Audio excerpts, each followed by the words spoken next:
Hello, everybody. The locusts have arrived in Ponyville in My Little Pony Friendship is Magic, Season 1, Episode 10, Swarm of the Century. You have McGann the Fangirl and Bagel commentating for you on this episode. Hi! You know, I actually don't remember seeing this one during the Pony original run. I mean, it's not like the most influential episode of all time. The bugs here never come back. Ever? No, they're never. There's so many. They're never mentioned again. I guess Zecora had a feast. I don't know. Wow.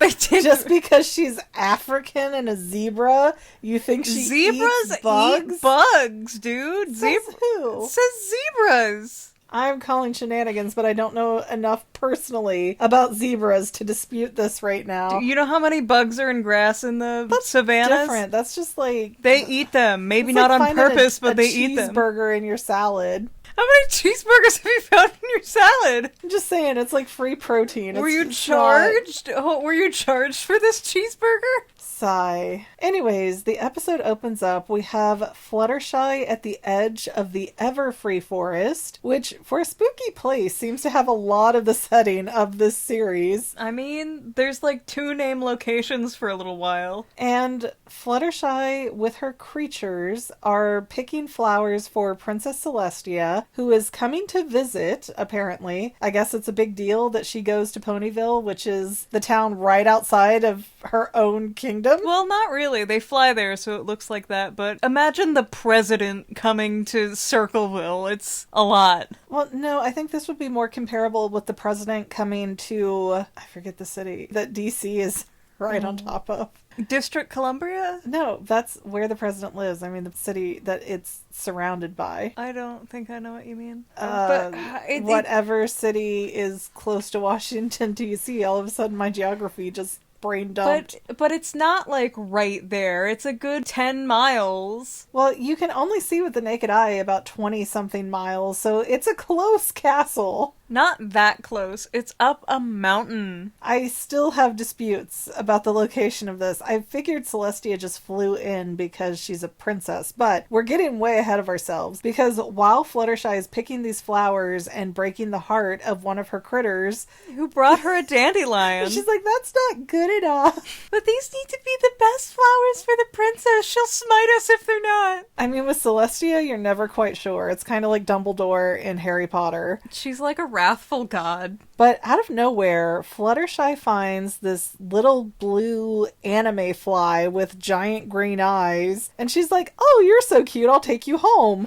You know, the normal reaction for when you see a bug. Yeah, I mean, don't you? Never. I've never looked at a bug and said, come home with me. Okay, but comparably, have you never even, like, looked at a cat on the side of the road and just picked him up and took him home? That's not fair. Cats are fluffy. Yeah, but the ponies are already fluffy. They look at this and they're like, oh, look at your cute exoskeleton. It's cute, but it's gross. Bah, humbug. Then we cut over to Twilight Sparkle, who is having Spike stress clean her library for her. They're cleaning together at first. Well, even Spike's like, maybe you need to read one book at a time and put them away. Twilight's like, this place isn't gonna clean itself, and Spike's like, it didn't make a mess of itself by itself either. And you know what though? Why doesn't Twilight use her magic and just pick everything up and put it away? Well, if you don't want to have your kid with some probably inbred babysitter in this town, you give them busy work. I feel like Spike would be fine to nap while she's doing whatever else. No. Poor Spike, though. I mean, Twilight could get this all put away in seconds, and instead Spike has to do all this busy work, probably because she wants them categorized in a certain way. And Spike doesn't even fight it. He doesn't even bring up this hypocrisy. Yeah, but also, like, you don't want to have a lazy son. You gotta have him do something. Gotta keep him busy so that the dragons don't rise up against the ponies, I guess. Well, later on we'll see it's the other way around. And Twilight goes around sort of supervising the preparations for Celestia coming to town, and she sees a banner, and these ponies that we don't know the names of, they write out, "Welcome Princess Celeste." Like, babe, where's the Ia? And they're like, we ran out of space, tee-hee. They did not trace it out beforehand. And they did nothing to try to fix it. They didn't even, like, add a little bit more cloth at the end.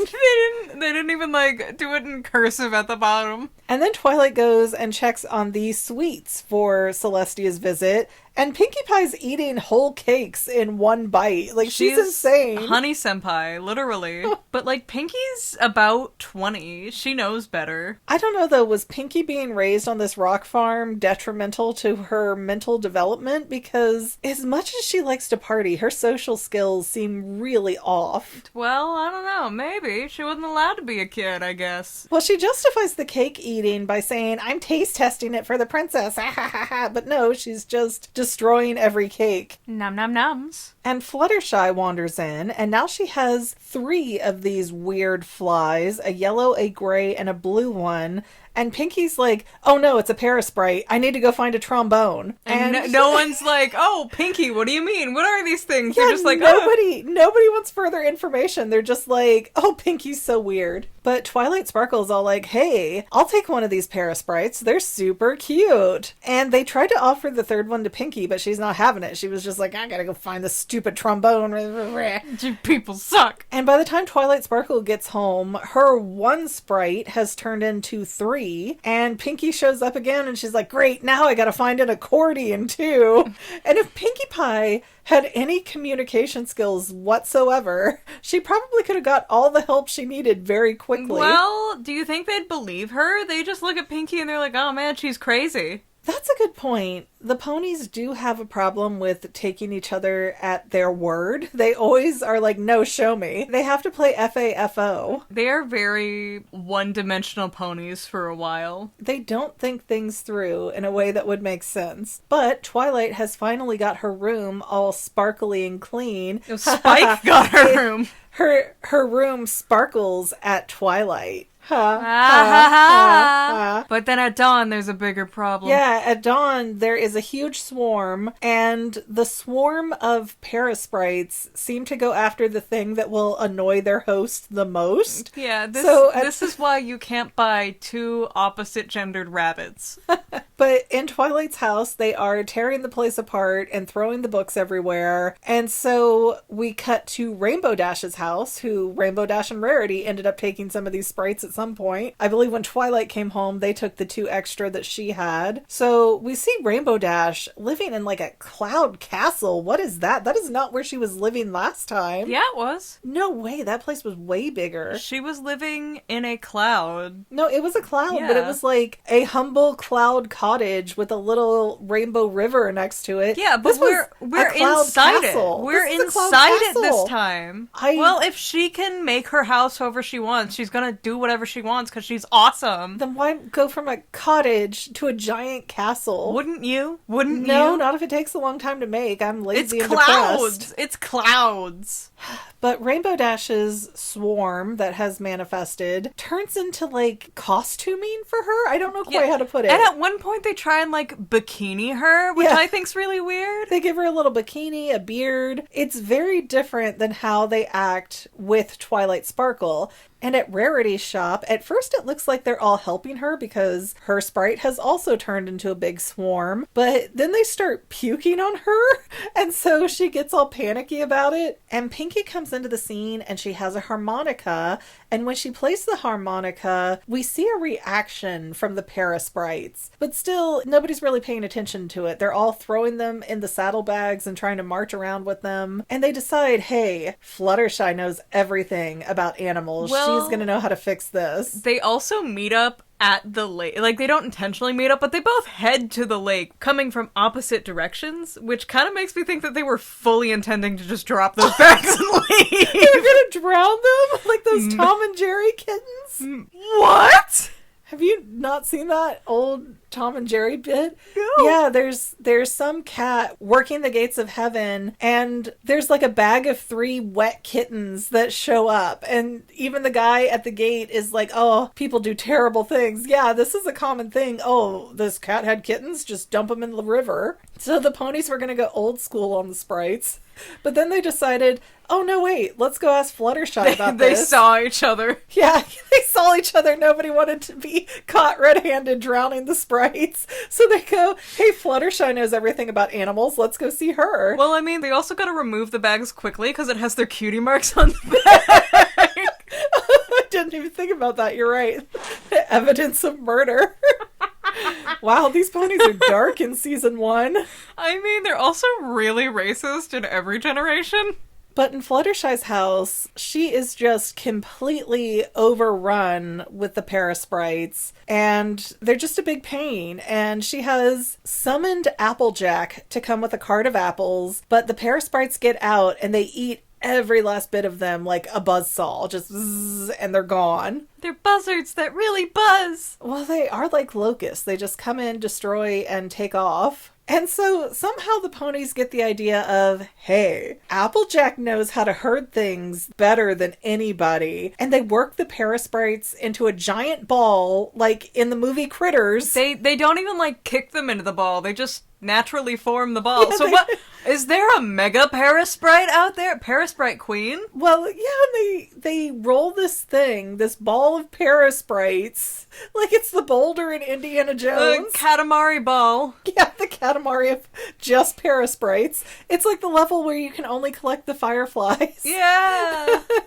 And they roll it right into the Everfree Forest. Yes. I bet Zecora loved that. Yeah, they just roll it straight in there like they'll never find their way back from here. There's only one light source. Yeah, there's only one way to really go. But by the time they get back to Ponyville, Fluttershy's house is refilled with the parasprites because she thought she would keep one and it would be really cute.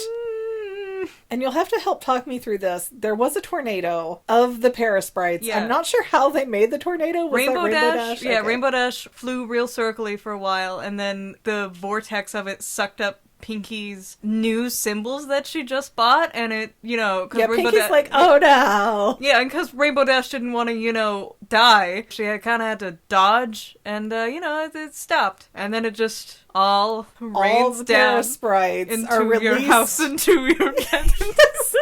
Yes, again, like the locusts in The Prince of Egypt. They just take over Ponyville and they're eating everything. And Twilight Sparkle goes, oh wait, I got this. I'm going to make a spell to stop eating. And she doesn't even think about it. She just knows it off the top of her head. She does. She has that ready. Why do you think that is? Maybe Rarity is very I need to attract the Prince of Blue Blood or whatever it is that I'm talking about right now. Bring me a diet killer, darling. I mean, I guess that's one way to pay your rent in the castle. But Twilight messes up her spell somehow or another, and while the parasprites stop eating all the food, they start eating everything that's not food. Yeah, all your houses and your signs and your newborn babies. It makes the song a little bit more crazy. Into your house, into your bed.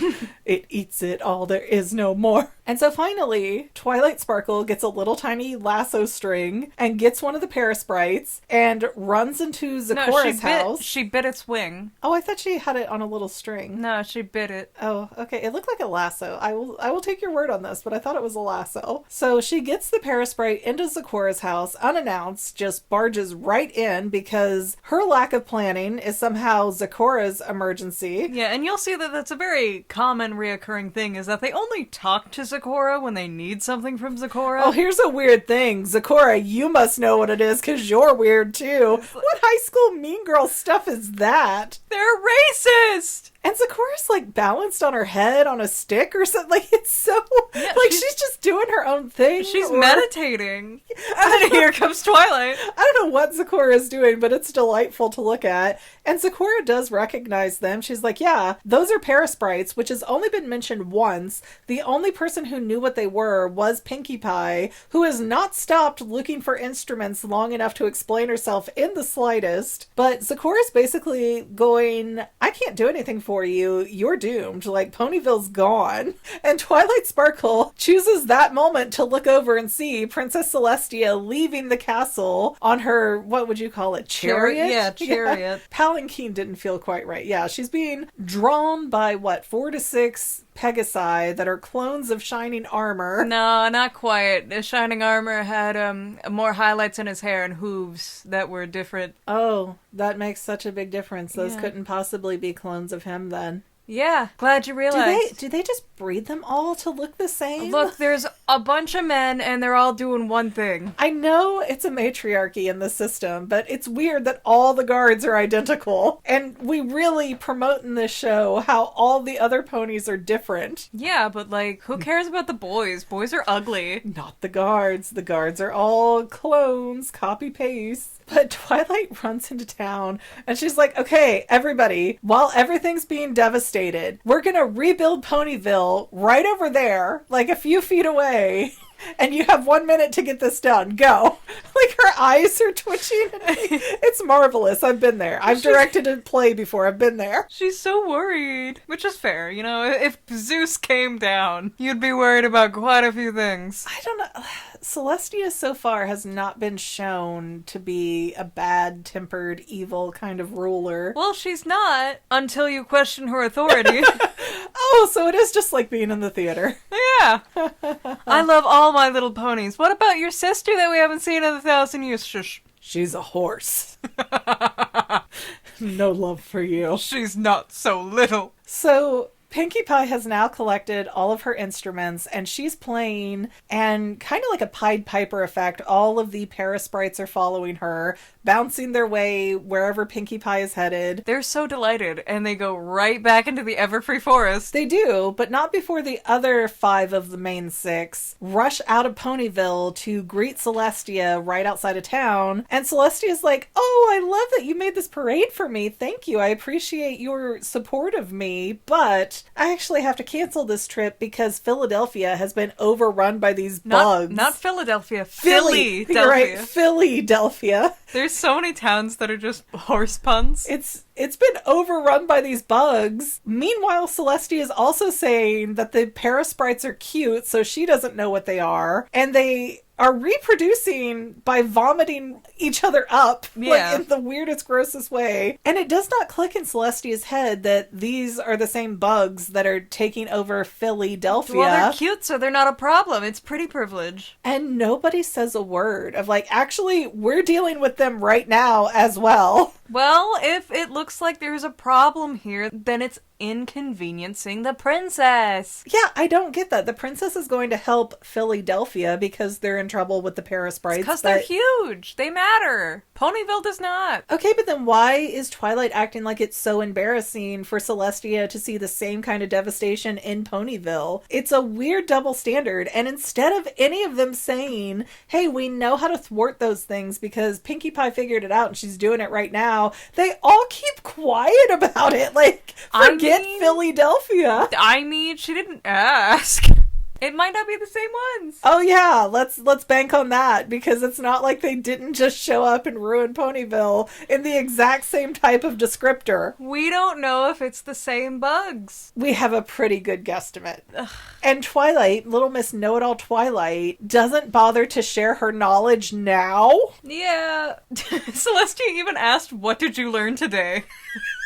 And Twilight's just like, I'm not going to admit that this place got trashed before your visit, because I think it'll reflect poorly on me. And I like having the big room in the castle. Like, what is this? She even thanks Pinkie Pie first for saving her reputation, and then Ponyville. But forget Philadelphia.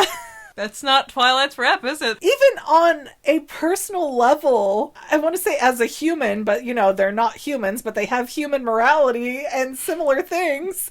Like, how do you not volunteer this information to save this other metropolis? 'Cause they're mean. I am not happy with that answer, and I'm not happy with how abrupt that episode ended. I'm like, are they going to help Philadelphia with the information? Nope. My Little Pony.